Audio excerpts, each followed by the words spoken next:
Hello, everyone, and welcome. Thank you for joining us for this year's annual Gratz College Stern Family Lecture on Israel Studies. We are so proud to present this program from Philly to the Philharmonic, featuring the talented and inspiring Miriam Hartman.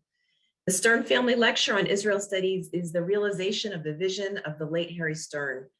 With the generous endowment he established over 30 years ago, Gratz brings outstanding scholarly lectures to the community each year. I would like to thank his son, Jerry Stern, and his wife, Marilyn, for their continued engagement with Gratz. I'd also like to thank my colleagues, Mindy Cohen and Lori Cohen, for their work on this program, and a very, very special thanks to Dodi Klimov, who took the lead on this program and over many, many months worked with tremendous dedication to orchestrate its many elements, and both recorded and live. So now, before we are on with the program, one more announcement. It is my pleasure to invite you all, you and all of the Gratz community, to a live online celebration on Sunday, November 21st.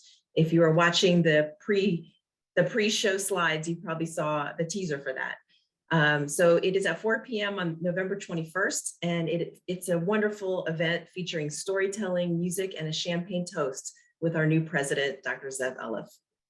Mark your calendars, and we will send more details about that event very soon, so keep an eye on your inbox.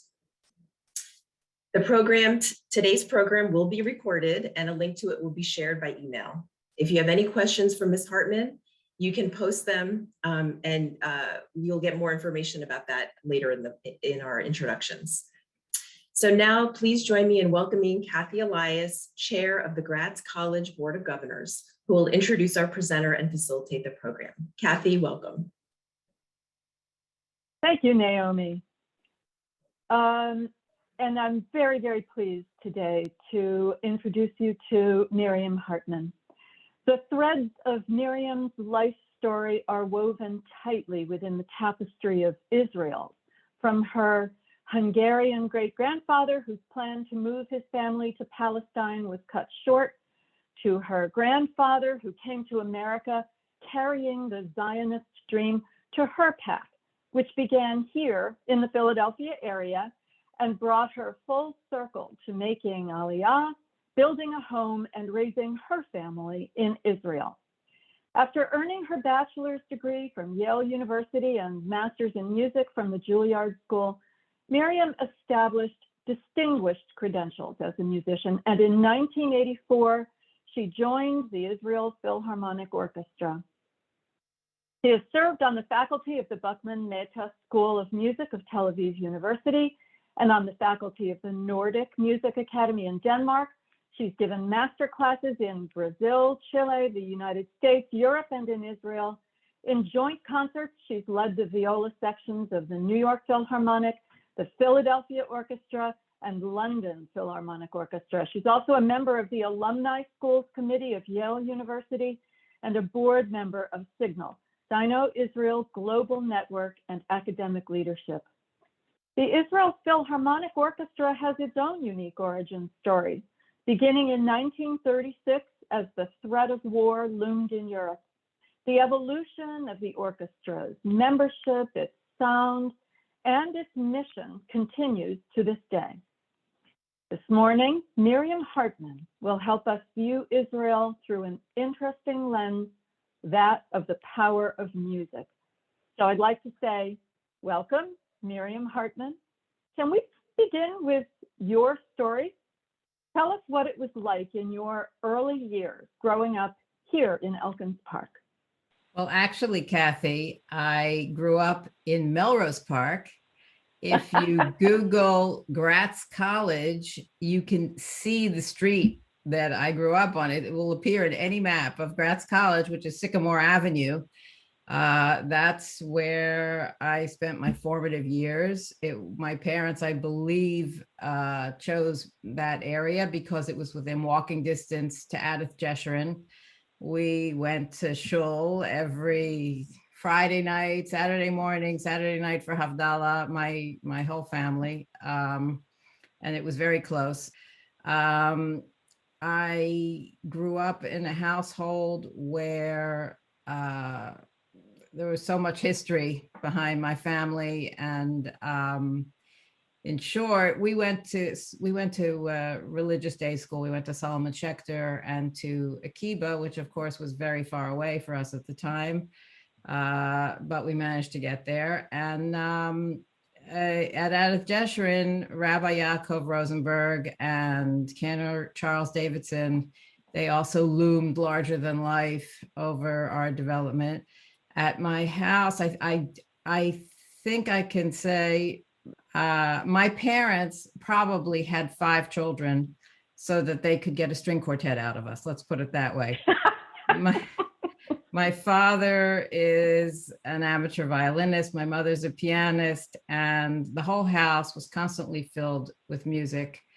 And my father actually looked at my hand when I was 6 months old, and he decided that I was going to be the violist of the quartet.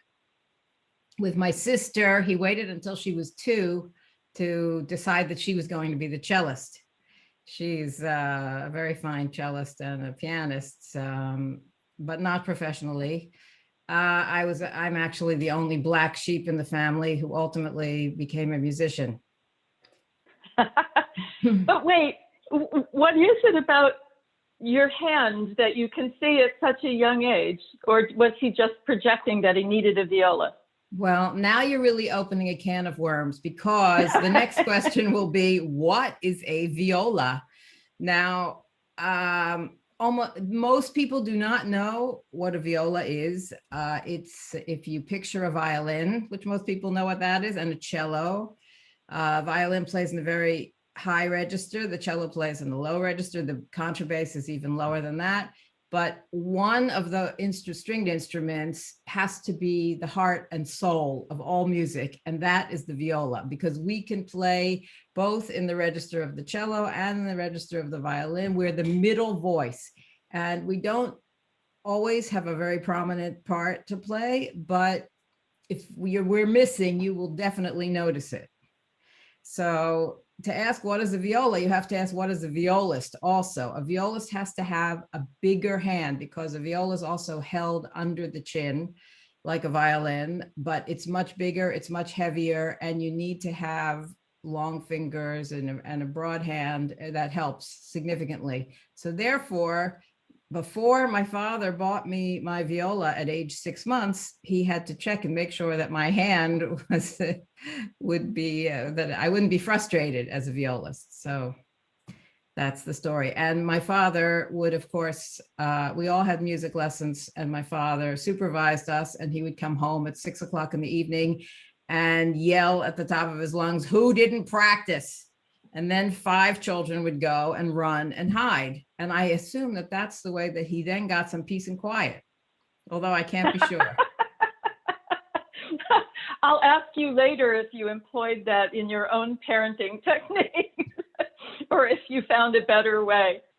As you got older, how did you then stop hiding from practicing? What brought you towards the realization that being a musician was what you were going to be? Well, actually, I had to start on the violin because my hands really were too small to play the viola from the beginning. And then at age 12, I just had this epiphany that I was born to be a violist, and I was going to be a violist. And that's what I decided. I mean, I had several passions, let's say. My household, I say it was interesting. My father comes from a Hungarian family, and my mother comes from Grodno, Belarus, Lithuania. So we always laughed and said it was a mixed marriage. But the histories of the families were such that my father had lost a tremendous number of his family in the Holocaust. And but part of that family managed to get out earlier. And actually the reason that they got out was because their father was murdered. My great-grandfather was murdered in 1920. He had been a Kabbalist, and he had traveled to Palestine several times, actually to Tzfat.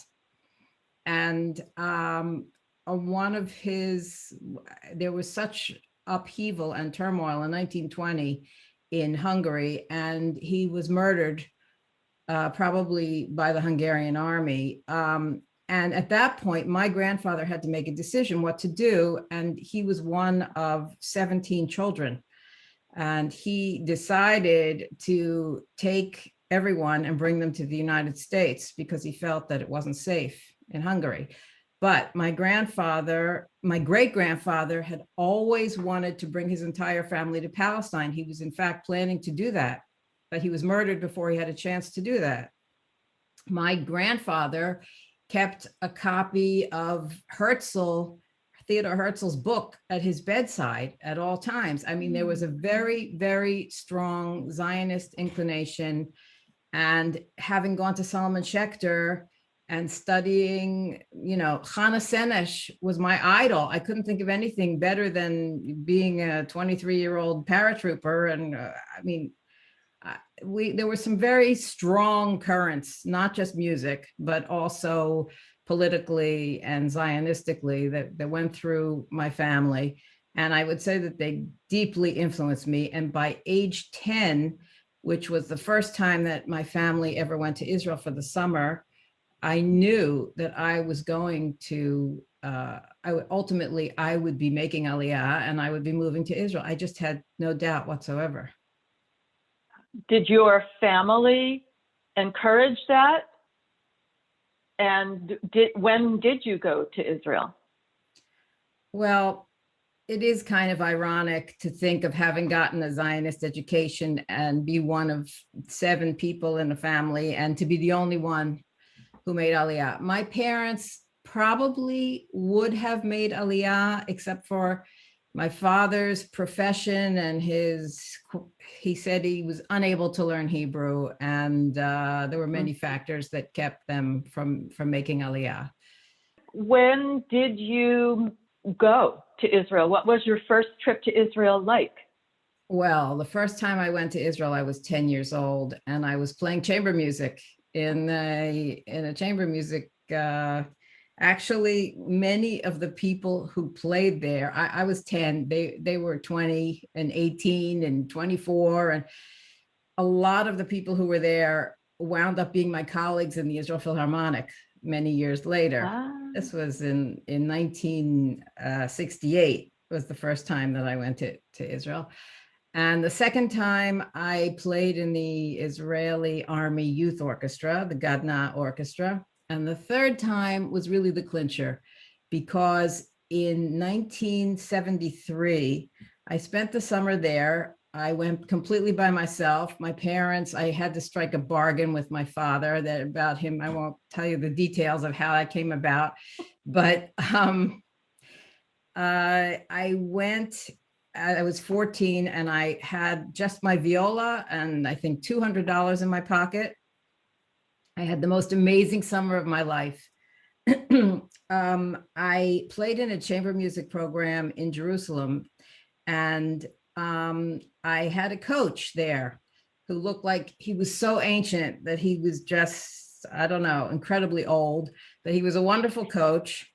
And his name was Ze'ev. And he asked me, he said, well, what are you going to do with your life?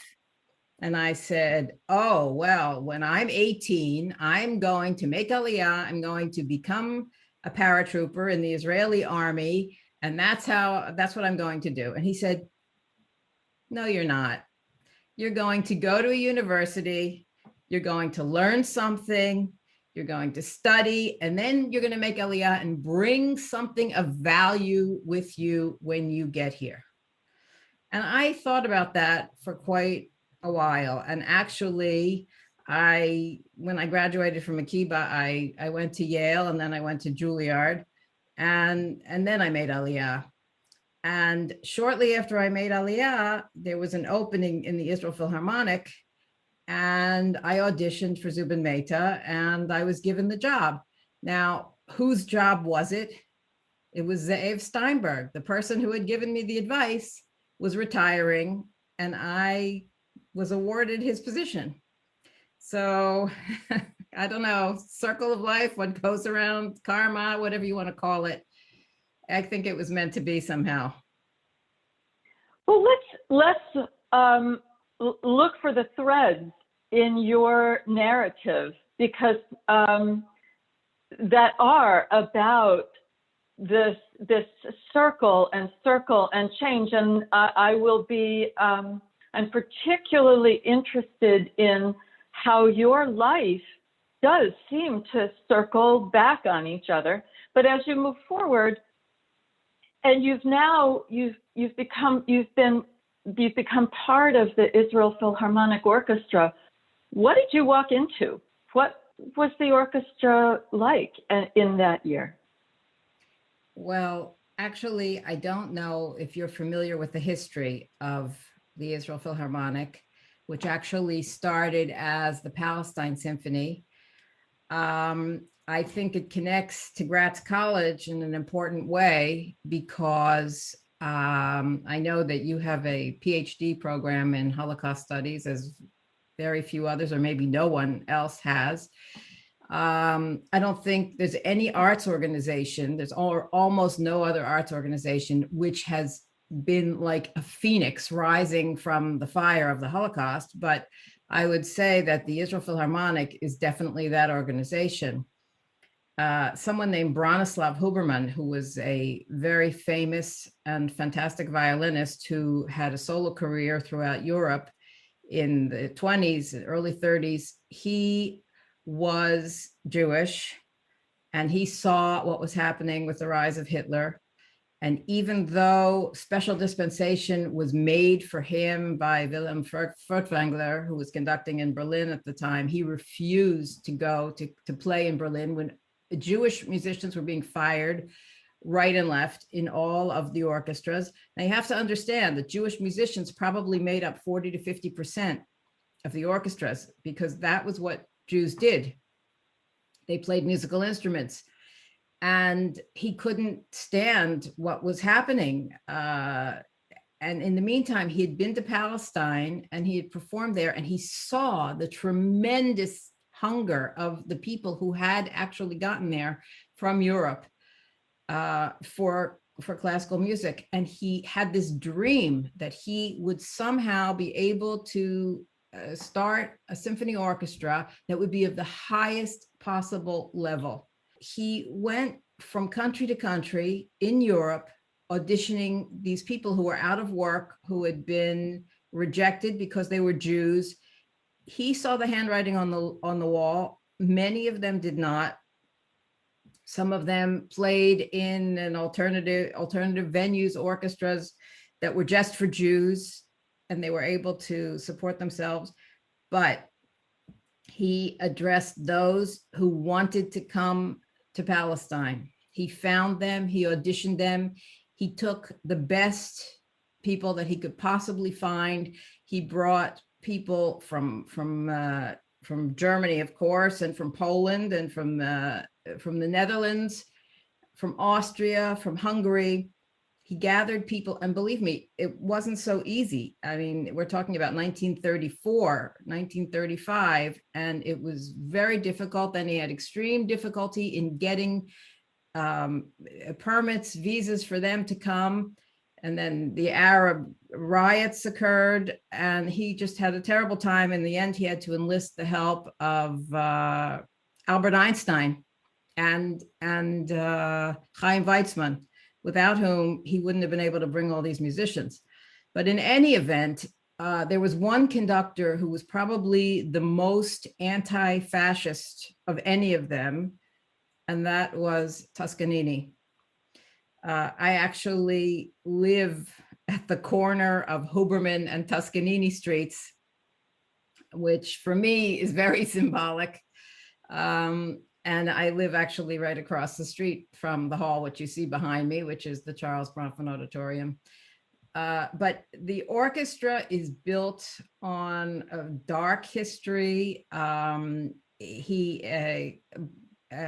was able to rescue 73 musicians, but with all of their families, it amounted to more like 1,000 people. So it was quite something that he did. Now, the orchestra, people spoke all different languages. And when I arrived, I only arrived in 1984, which is quite a distance from 1936 when the first concert was held. But people in the orchestra at that time, they spoke Polish, Russian, Lithuanian, Latvian, Romanian, Hungarian, French, and of course English. There was the handful of Americans and one Canadian, and that's what comprised the orchestra. And in my mind, the orchestra never lost its character. It never lost. I mean, I think that every orchestra has its own sound. Unfortunately, with globalization, many orchestras are somehow evolving to have the same kind of very professional, incredibly high level sound, but orchestras can sound similar to each other. The Israel Philharmonic will never sound like that. In my opinion, I mean, maybe I'm just projecting, but everyone I know who is in the Philharmonic and whom I've known since 1984, they have passionately wanted to be in Israel. I mean, I always say that I'm passionate about two things, about music and about Israel. And by getting the job, and I'm principal viola, by getting that job in the Israel Philharmonic, I in effect won life's lottery, because I have the combination of the two things that I am most passionate about. Now, the people who are sitting in the Israel Philharmonic, who have come from they came from all these countries where they spoke all these languages, they didn't have to come to Israel. They all play at a level where they just could have gone anywhere else, but they didn't. They came here, they came to Israel, they wanted to be in the Israel Philharmonic, and they are passionate people. And if you would sit and listen and watch the orchestra playing from 1936, it was the same, because you have to understand that in 1936, especially, they were the top of the top. So you could have had 10 concertmasters. That means the violinist who leads the entire orchestra. There were 10 of them sitting there. And if you think that they weren't all teaching each other while they were playing and competing with each other and showing who could play better, that creates a different kind of a sound. And, you know, on the other hand, the Israel Philharmonic is probably Israel's premier cultural ambassador. But when you go somewhere and you're representing the country, but when you go somewhere like, okay, Poland, the orchestra played it in Krakow, and then the next day we were in Auschwitz, and we had to make a decision whether we were going to play Hatikva there or not, and we decided not to. There was a Chazan who we all recited Kaddish. It was one of the most powerful experiences of my life, being there where most of my grandmother's family had been exterminated. I can't even describe to you. As a matter of fact, I had begged my sister to come with me on that trip, because I knew that I wouldn't be able to take it. And it was just unreal. And then the following night, playing in Warsaw and playing Hatikva, you can't imagine. You just can't imagine what it is. And here we are representing Israel, going back to, okay, let's say the scene of the crime, and playing Hatikva, because in a proud way, but also crying our eyes out while we're doing it. And we've had many experiences like that. You talk about the circle. You want to hear what a circle is? We went and played in 1999. We played a joint concert with one of the orchestras that Zubin Mehta conducted in Weimar. And we played a joint outdoor concert with them. But in the afternoon, we went to the museum at Buchenwald, which was adjacent to where we were performing. Now, my father was an American soldier in World War II, and he was one of the first people into Buchenwald to liberate the camp. I knew that there was a museum on the second floor. So I went upstairs and I started looking around. I thought, maybe, who knows, maybe there'll be a photograph of my father, who knows? And I was astounded, because there was a bulletin board and behind glass, and it was open to a page with the letter G. and I looked and I saw 8 names of my father's second cousins who had been in the camp. Now, for 40 years, my grandfather didn't know anyone had survived from his family.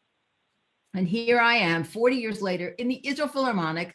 How else would I have gotten there and seen that, been playing together with a German orchestra as a symbol of reconciliation, and to have experienced that? I can't, I mean, there's so many experiences that I've had in this orchestra, which you can call them karmic or whatever you want. But I think that what the Israel Philharmonic Orchestra does for Israel and for Jews all over the world, when we go and we represent our nation, I think it's something very significant. And for me, I'm very passionate about it, as I have been. I've been in the orchestra now for 36 years, and I don't think that will ever change. And yet, Zev Steinberg said to you, bring something of value when you get here. And you brought an American Jew in 1983 who was making the commitment not only to music, but to Israel. And you also were one of the musicians who could have gone anywhere. And you chose the Israel Philharmonic Orchestra as your home. So the orchestra was already changing. The auditioning, the recruitment, the profile of the orchestra was changing. Did that change the repertoire? Did that, like, what else changed then by the time you got there? And then, of course, my question is, how has it changed since you've been there? And where are you now as you've been there for these years? To answer your question, Kathy, the beginning of the orchestra was built on refugees who came because they wanted to be in Palestine despite the hardships and despite all the difficulties. But it brought something amazing to the country, to have not just materialistic things, but to have also something so cultural and a tradition which many people identified with. And these people became our audience.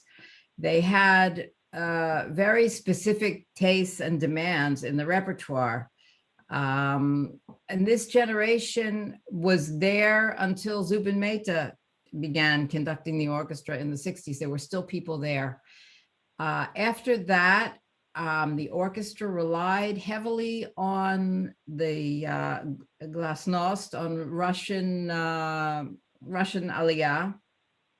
There were some formidable Russian musicians who came and joined the orchestra. They came from Russia, they came from Latvia, they came from Lithuania, they came from Romania, and from the Eastern Bloc. We had, as I said, these languages were still spoken everywhere when I joined the orchestra in 1983. So actually, until a few years ago, the Russians, I think they probably comprised 40% of the orchestra. And so about, I don't know how many years ago, 5 years ago or so, 40% of the orchestra retired almost at once. And they were replaced mostly by young Israelis who were the best students in the country, who went abroad and they studied in Germany, in the United States. They studied all over the world, and they came back and played highly competitive auditions. And now they're here, and they're just an amazing group of people. They are so committed to the orchestra. So many of them are just stepping up, taking an active role. I failed to mention that the Israel Philharmonic is unique in that we are a cooperative. And what that means is that when we see that we're going into the red, and we'll have a meeting, we call it the Irgun, of the members who have tenure, and the head of the Irgun will say, Well, we're having a budget problem. We're going to have to cut your newspaper. They used to give us a newspaper 20 years ago.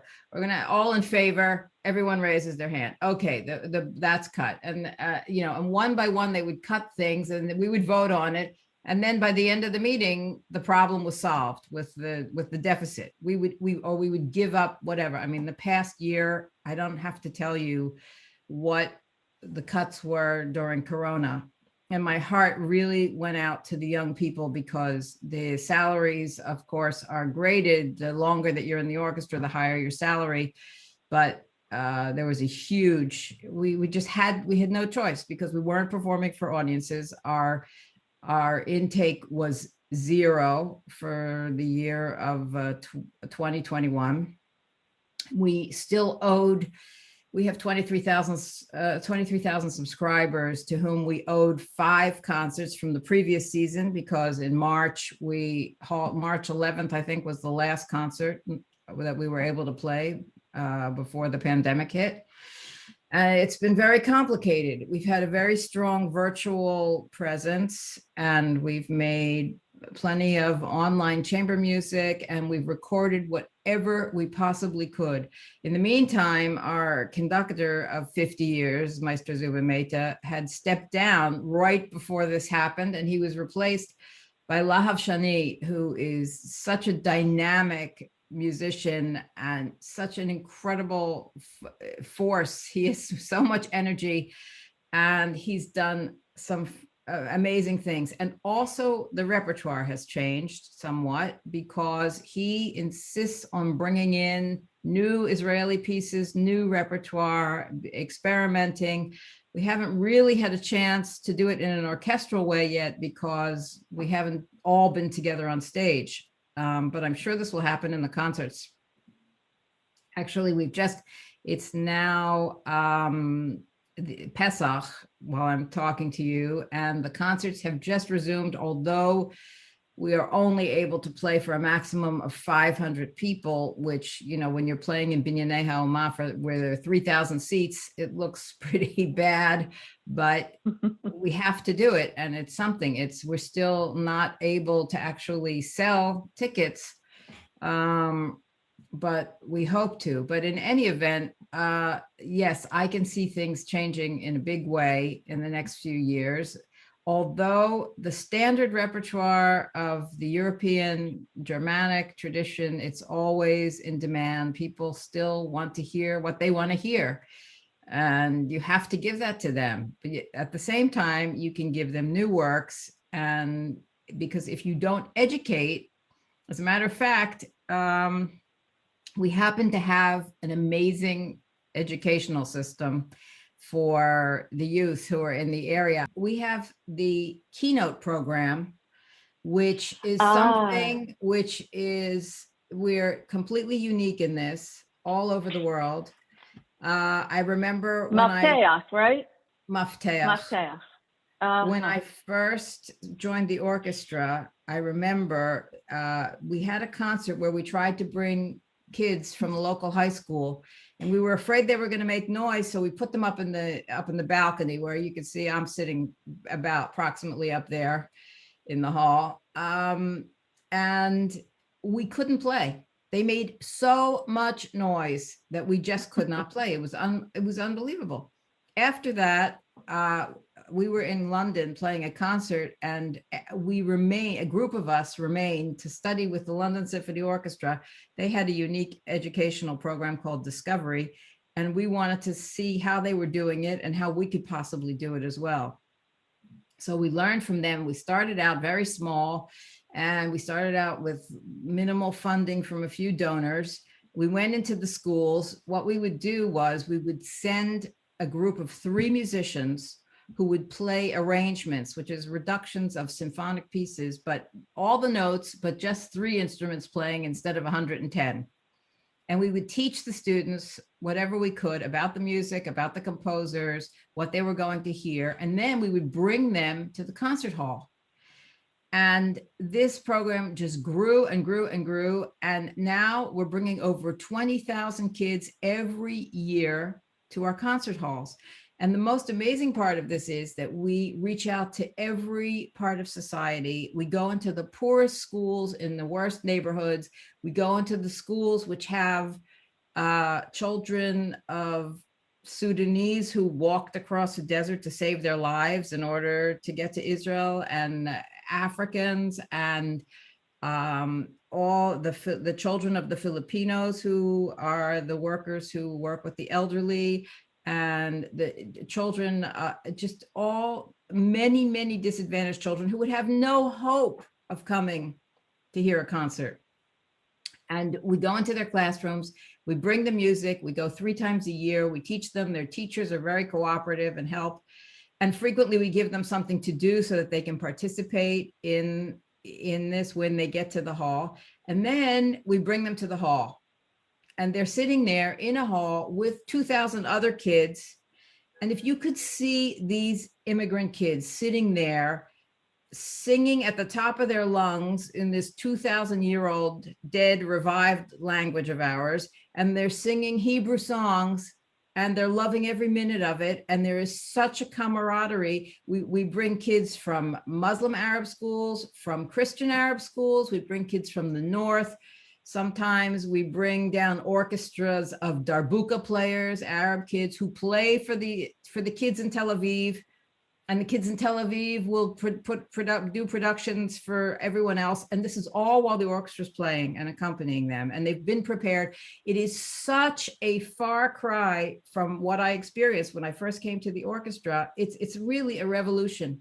It's just a revolution. And if anyone has a chance to watch any of the videos about the keynote, I think you'll be quite amazed to see it.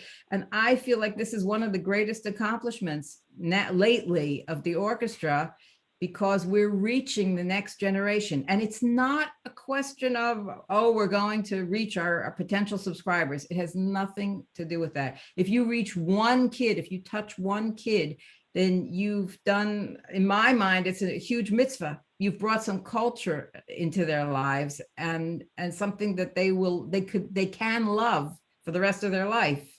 You have also created an active shared experience. You mentioned that the first time you brought students into the upper balcony, they were passive and they just made their own experience up there. Now you're inviting them to make music with you, and that shared experience also means everyone is Israeli. Everyone is experiencing the same emotion and understands what's going on. To me, that's part of a circle, again, of your circle, where you began as, well, I want to even go back to your, what you told us about your parents, about your dad, about being an involuntary, passive person born into a family where music was important, but how that now you are doing the same thing with tens of thousands. You're opening up that door, can't force them through it, but the way towards it is education and a shared experience. So you've been there for 35 years and 36. 36 This is my 36th years. season. Yes. Then, and so I'd like to then ask you to reflect on what you didn't know 36 years ago that you know now, and help us see what that world is like. Well, I guess growing up in being educated in Hebrew day school in Philadelphia left me a bit naive, but I began to overcome that naivete when I went off to college and to get to see the real world. But I can tell you that having an experience like traveling, okay, I've traveled the world with the IPO. Literally, sometimes we've had 10 tours in a year where we'll be ping pong balls bouncing back east, west, We have to do it because it's really the only way that we can raise enough funds. I mean, 50% of our budget comes from ticket sales, and then we have to make up the shortfall. Of course, we haven't had any tours in the last whatever, but I won't go there. But I can tell you that you can still be shocked by things that happen in the world, even if you think you know everything and everybody and you've been everywhere. We were playing in the Royal Albert Hall in 2011. And we got on stage, we start playing a modern piece, relatively modern.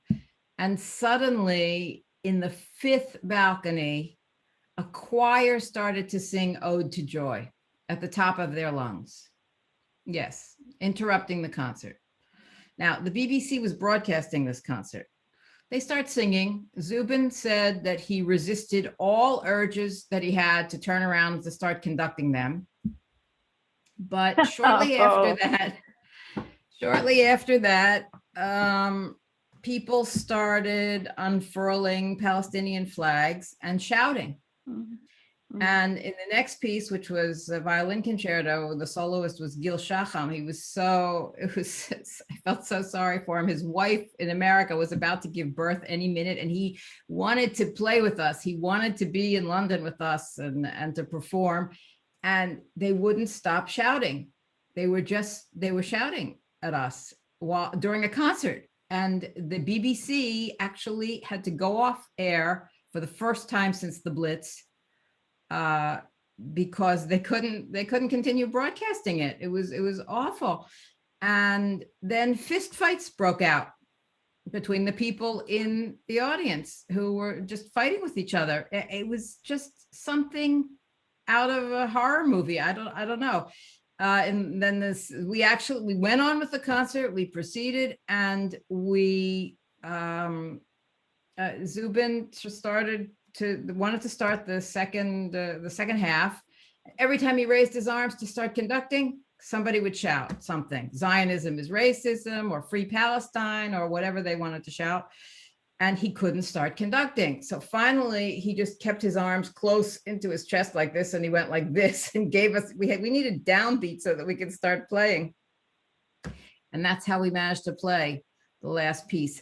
But it's something that that gave me a perspective on a lot of things in this life and in this world. And I realized that I left America in 1983, and I spoke a different language back then. Life was different. The train of thought was different.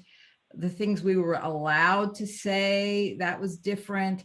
And sometimes when I go back to America, I just open my mouth so that I can change feet, because I don't know how to speak properly to people who have been conditioned for the last 35 years to speak a different way. I'm not defending myself in any way, but the world has changed so much. And I don't know, I'm in Israel, and somehow I feel protected from a lot of things that are out there, like what happened in that concert in the Royal Albert Hall, which to this day, I cannot understand it. I just cannot understand it. I mean, everywhere we go, people protest outside, and they have their peaceful demonstrations against Israel, and that's fine. But to come in the hall to ruin a cultural experience for which people have paid money and who are looking forward to hearing what Israel has to bring and to offer, and just with venom and hatefully to disrupt and destroy that, I don't know. I find that very difficult to comprehend. What was the concert immediately after that like? Can you recall where you were or what it was like? I think that I was so stunned that I just blocked everything out. I think that may have been the last concert in a tour. And then we would have gone home. But that reverberated with us for quite a long time. We're now in 2021. That happened in 2011. We have not been back in London since. We can't afford to go there. So the uniqueness of the Israel Philharmonic Orchestra has this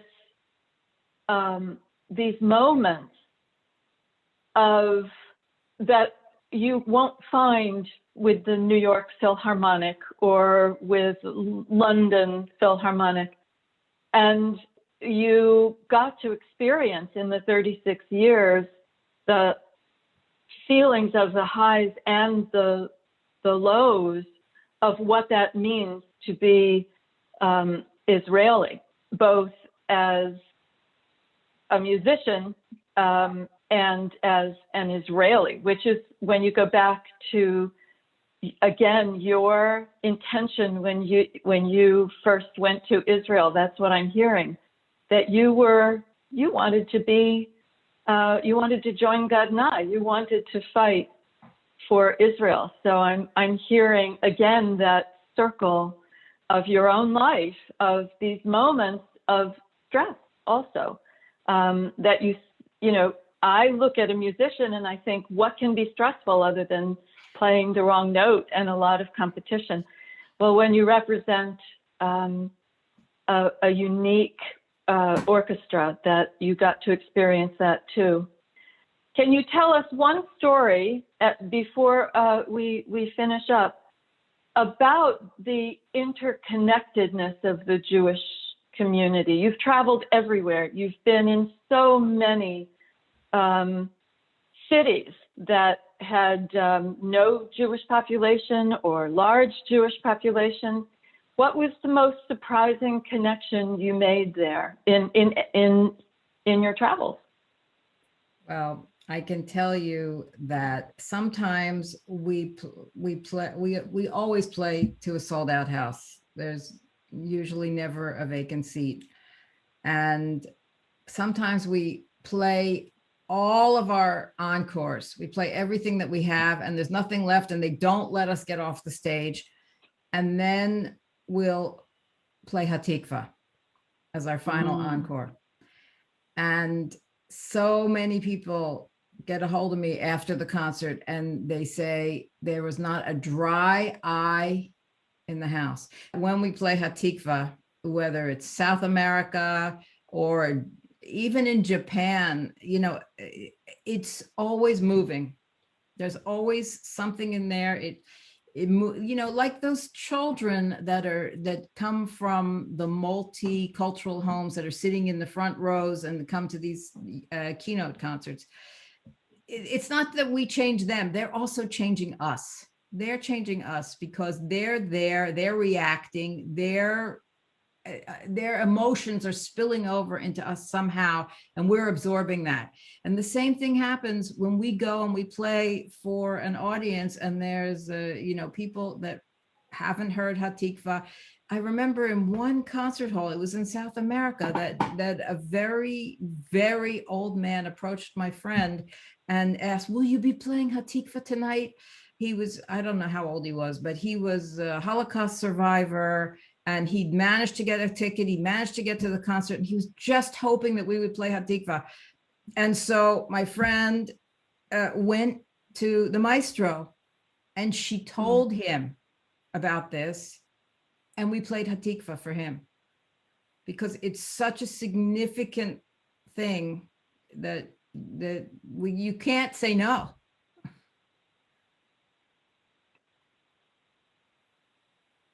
So I'm going to, I have no more questions. And so that's where for additional moments, is there anything that I didn't ask you that you wish I had? Yes, well, actually, you didn't ask me about how the orchestra deals with the external threats when they happen. I can just give you a few examples of Leonard Bernstein. He was here for months during the War of Independence, and he played the most dangerous concerts in places. The orchestra, he would take the orchestra in armored buses. We're talking about 1947 and 1948, and play the piano. He was a soloist. And then, of course, after in 1967, after the reunification of Jerusalem, he played a triumphal concert on Mount Scopus. He conducted Mahler, the Resurrection Symphony, which seems to be a symphony which is very symbolic for a lot of us. And Zubin Mehta during every single war. I mean, during the 6-Day War, he was practically living in Binyanei HaUmah, and he played concerts. During 1991, there were scuds falling on us all the time. We weren't even permitted to play in our concert hall because it was too dangerous. They couldn't get people out fast enough if there was an alarm. So we continued playing concerts throughout the entire thing. We went to a small hall in Yaffo and we played several concerts a day for people. I think there's a very famous picture of Isaac Stern with a gas mask on because we were in Jerusalem and in the middle of a concert, the alarm went off and the orchestra scurried off the stage with their gas masks, and Isaac Stern came out and decided to play Bach for the audience who were still sitting there with their masks on. Gustavo Dudamel was here and we were being bombed, and I remember his terrified wife sitting in the conductor's room watching CNN. CNN was the only way she could know. Haifa, we were in Haifa and Haifa had just been bombed at the port. So we've played, you're absolutely right. You wonder what could be terrifying being a musician, but imagine sitting on a stage when a city is being bombed and knowing that the roof is so thin that when there's a rainstorm, the rainstorm wins over the loudest fortissimo that you can play in the orchestra. And you're sitting on that stage and somebody's throwing something at you and it's hit or miss.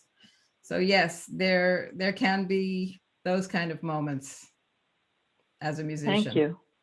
I also wanted to say that if anyone is interested in researching the history of the orchestra and our connection with the Holocaust and our birth from the Holocaust, we have a fabulous archive, the Murray Katz Archive, which is located in our building. And anytime you come to Israel, come to visit, anyone is welcome to come and to peruse the vast number of photographs and materials, historical material and posters and everything. And you're all welcome to come for a concert. Just let me know that you're in Israel and that you want to come, and I'll be so happy to greet each and every one of you. I really want to thank you so much, Kathy, for this opportunity to speak about my life and about the orchestra. I really appreciate it. And I give my best to Melrose Park and to Elkins Park. Thank you, Miriam Hartman. This has been an honor to hear your story. Thank you so much. And we are back. And we're back live, and Miriam Hartman is with us live as well. Good afternoon, Miriam. Hi, Kathy. It's wonderful to see you again. This interview was pre-recorded, and we spoke in, I believe, March. And so before I ask our audience if they have any questions, and by the way, folks, if you do have questions, a few of you have been putting them up in the Q&A box. It's at the bottom of your screen. It's a kind of a thought bubble and says Q&A. We will take a few more minutes.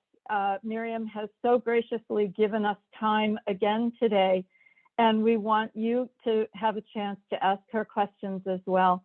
But I just wanted to double check with you, how now is the orchestra adapting to this continuation during the pandemic?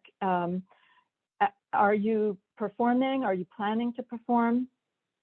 Well, it's been a very, very long, is it a year and a half? I think March 11th, 2020 was our last concert before the first pandemic, before the first lockdown of the pandemic. We were about to play a concert. We had an audience in the hall. I don't think we were allowed to have full capacity, but just minutes before the concert was to start, the government made an announcement that they had to go home. We could not have an audience. And so unbelievably, all these people who had actually struggled to get to the concert hall were all sent home. The concert was live streamed and we were just totally bereft. We had to immediately decide what our next steps were going to be. We were in lockdown. And that was the beginning of that became the beginning of our digital presence online. We live streamed the concert. We were all in lockdown, but slowly we came back to doing things like online chamber music concerts where quartets, trios, quintets, we would all come and sit 2 meters apart from each other and record pieces, and then they were digitally streamed. We had many musicians in the orchestra create playlists for people so that they would have things to listen to, to hear what every orchestra musician wanted to listen to. We had a virtual gala with 500,000 people online, and Helen Mirren was the host of that. And then we began to reach out because we do a lot of outreach, as you have heard in my various descriptions of Keynote and other projects. We began broadcasting in nursing homes, in senior citizens residences, and I think that we reached about 100,000 seniors. And then we had a really unusual project right shortly 2 days, I think, before the last Rosh Hashanah, not last week. We sent 14 chamber music ensembles from Nahariya all the way down to Beersheba. And we played for Holocaust survivors. We were in the Matnas, in community centers. It was an unbelievably moving experience. I was there playing for these people who definitely cannot afford to come to concerts, and certainly not during the pandemic. There's actually a film that was made about it. As I said, the Joint Distribution Committee helped us to fund that project. That was amazing. Then we started sending musicians to go play in Ichelav Hospital. The doctors and nurses were there. They were practically living in the hospitals. Their kids were not in school. So we sent quartets to go and entertain the kids, to play for the kids. Then we had another virtual gala that was with Hans Zimmer and Bette Midler and our conductor Lahav Shani. I think we reached about 350,000 viewers. The orchestra, in between all of these things, the orchestra was periodically allowed to come into the hall or to go to Jerusalem or to Haifa, depending on how the lockdown rules were changed. And sometimes we played for 100 people, sometimes 500 people. And then we'd be in lockdown again. So at one point, the orchestra went down to a place called the Nahalat Eran in the Negev. It's a rehabilitation home for people with severe cognitive disabilities. And that was also quite an unbelievable experience for them and for us. There's an amazing film about that, which I should send to you. We did things like, yes. There were people who gave virtual tours of the backstage of Bronfman Auditorium so people could get a glimpse into what we do when we're there.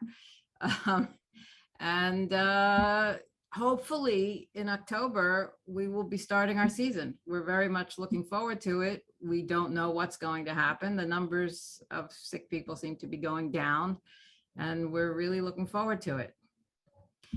That is really great news, and thank you. In fact, one of the folks are posting a few things.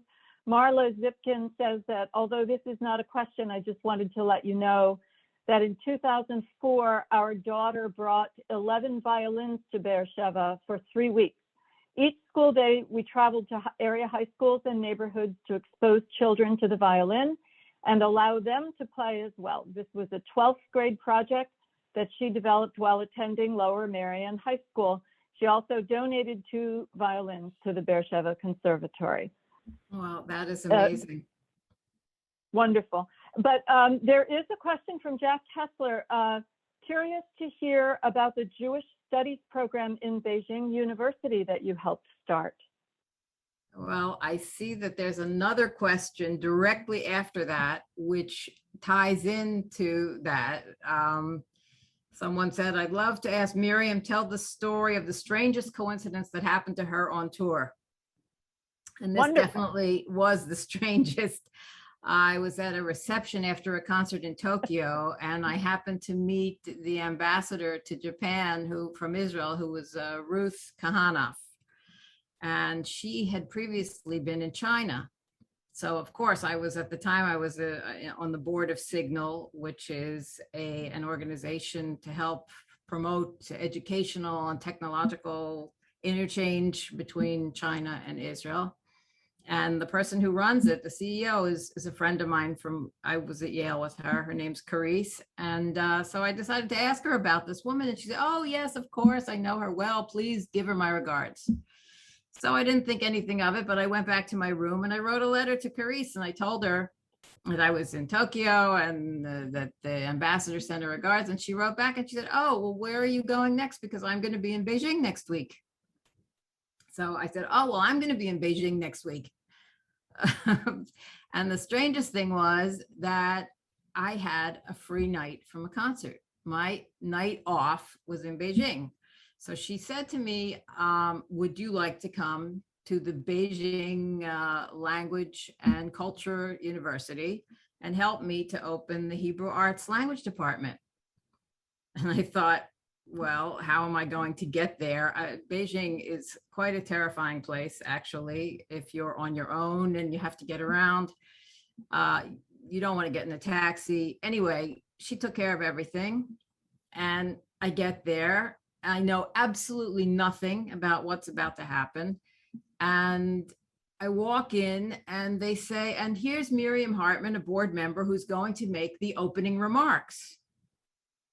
Of course, I didn't have any opening, middle, or closing remarks, but I did give I spewed a few platitudes. And it turns out that what they had done was they were giving out prizes. They had a competition for people to write papers on Israel studies, a research project on Israel studies, and they were giving out prizes.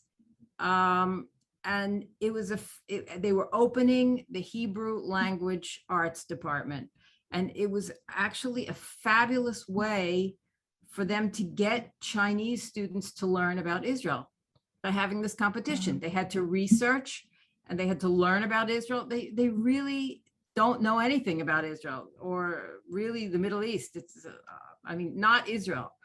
And this project was fantastic. And if I hadn't been, it's just like, appearing in Buchenwald and seeing 8 Gottdiener cousins on a list, just suddenly making a connection, having a free night in Beijing, and then going out to see this university and opening the Hebrew Language Arts Department only in the IPO, I think. Thank you. Yes. Speaking of the IPO, is there any remaining Huberman connection to the orchestra? Well, I can very highly recommend the book and the film Orchestra of Exiles by Josh Aronson. There's an awful lot of information there. It's Huberman's biography is such a strange tale and an amazing story, because he was very much abused by his father, who probably projected on him his own desire to become a concert violinist, which he never became. And he pushed him so hard. He pushed the poor kid very, very, very hard. And that's probably one of the reasons why he did become a great violinist. But in the beginning, he seemed to have felt that Jews belonged in Europe, and that Europe and Jews were inseparable. And he didn't really believe in the idea of Zionism, or didn't, espouse what Herzl's dream. And he wasn't convinced until, first of all, in 1929, he came to Palestine, excuse me, and he performed for workers and farmers. And I think he gave 4 to 8 concerts. I don't remember how many, but there were thousands and thousands of people who heard him. And he said he was never received like that ever in his life. And at that time, he did not believe in immigration to Palestine. He wasn't so, he was about as far away from thinking he was going to found the orchestra. He knew that the orchestra that he played with at the time was totally inadequate, but it didn't even enter his mind until much later, until after he had conflicts with Furtwängler and the story about him not wanting to perform in Berlin. It really took history to change his mind about it. I highly recommend the film Orchestra of Exiles for anyone that wants to know about Huberman and his absolutely remarkable life. He dedicated, I would say, not just his life, but also his health to the founding of the Israel Philharmonic, the Palestine Symphony Orchestra. And without him, of course, the orchestra, I don't know what the orchestra would be if it existed. He brought the very best players in Europe. And the reason that he did that was because he was in a position to audition them and to know who the very best players were by listening to them. And he saved so many lives and started this cultural organization, which, in my opinion, is Israel's greatest cultural ambassador in the world. And I hope that we're able to continue to fulfill that role. That is it is a perfect ending, but I'm still going to ask you one more question that's a consolidation of a couple of others that have come in.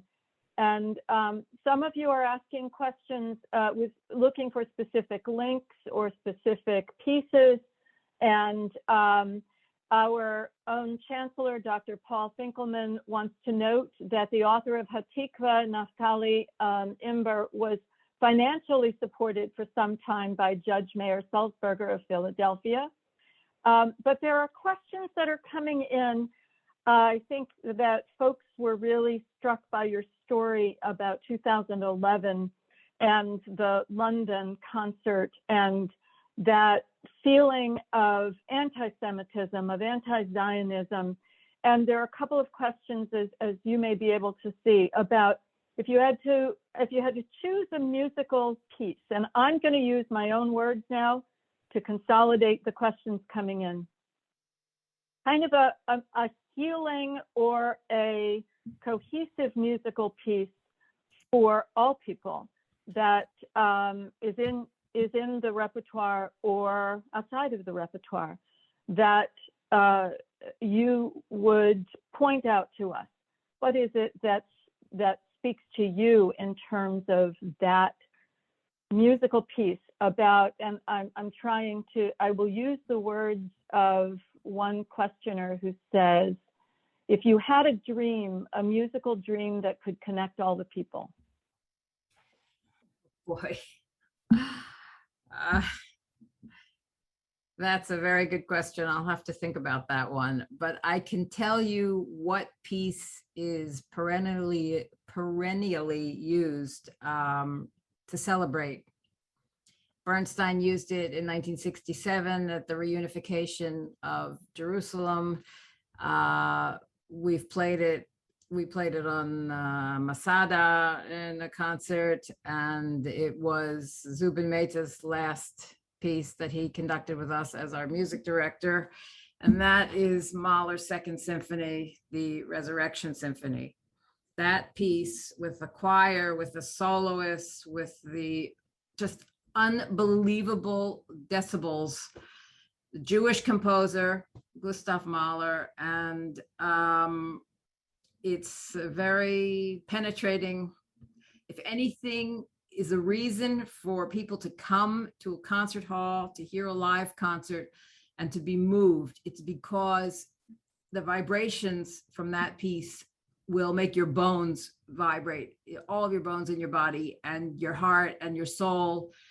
and will transport you somewhere else. And really, when you think about the Israel Philharmonic, it is really a story of resurrection of people who otherwise would have been murdered, and people who are musicians and artists in their souls, and Huberman came and rescued them. And so this piece, you know, I said we're like a phoenix rising, but really the Philharmonic is a resurrection of the mirror, maybe, of what the artistic life was in Europe. But it's so much more, because to be able to stand up in your own country and to first play Hatikva and then to play Mahler's Second Symphony, I just don't think there could be a more powerful musical experience. I don't know. My parents would probably disagree with me. My father doesn't like Mahler very much. But for me, playing Mahler's Second Symphony, especially with someone as great as Zubin Mehta, or any of the other fine conductors who have conducted this piece with us, and certainly with Bernstein on Mount Scopus, that it's what can I say? I hope that answers the question. You just said it. It definitely does, and there's nothing else that we can say that would be more inspirational, and so thank you very much. I am going to thank you for being our guest today. I'm going to let folks know that this ends our lecture. Our staff will post and share and try to answer the other questions that were specific, with links about music and about concerts. And Miriam Hartman, thank you so much for really changing our perspective and helping us understand the power of music. Thank you. Kathy and Gratz College, I just cannot thank you enough for allowing me to speak about the orchestra and about my life. I really am very, very appreciative. Thank you so much.